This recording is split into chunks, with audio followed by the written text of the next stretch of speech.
Hello guys, part 3 आहे आणि next day आहे. कॅरलकडे काय तेव्हा रात्री जेव्हा तिची मम्मी आली तेव्हा ती भाऊबीज करत होती रात्रीचे 10 वाजता.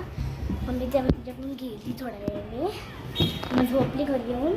आणि फटाके फोडलो खायचं. मग नंतर मी घरी आली नाही, परत बाबाने माझ्या खालती बोलवलं, स्काय शॉट लावायला. मग परत मी गेली, परत वरती आली, मग मेहंदी काढली आणि परत झोपायला गेली.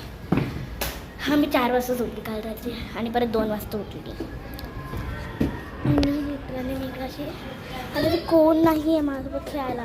मी एकदम कंटाळत होती, काय व्हिडिओज पण मला बघायचे, काय खूप कंटाळत येत होती. म्हणून काय माहिती अमायरा पण ती गेले पिकनिकला, अस्मी गेली आहे काय गावाला, मानस पण गेलं आहे गावाला.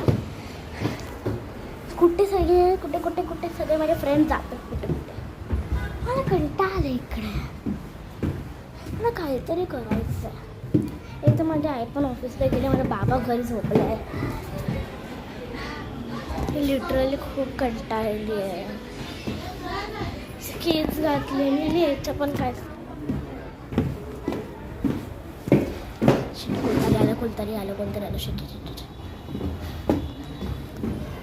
काका हे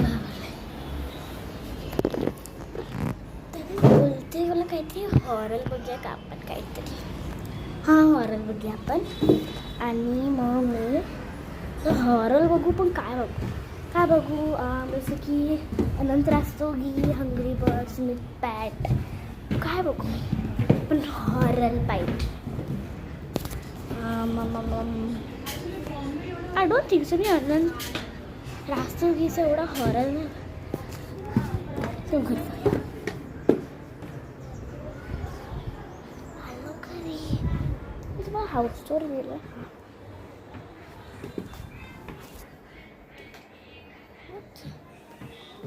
परत बाहेर आता नाही जाऊ शकतो आपण घरी. म्हणजे परत व्हिडिओ थांबवायला लागणार का ते बस हॉरर बघायला. गाय पण मी आता थांबवते. तर मी कधी विचार नाही केलं कॅरलकडे जाऊया का आपण, तर जस्ट लिफ्ट गेली. चल कॅरलकडे जाऊया, पण असणार तरी कधी. चल बघूया, मी काय स्टॉप करते आता. तर गाईज मी आली आहे बघ केविन इकडे.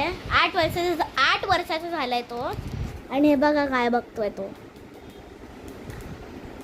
छोट्या मुलांचं काय पण बघता. आणि कॅरा आतमध्ये झोपली आहे.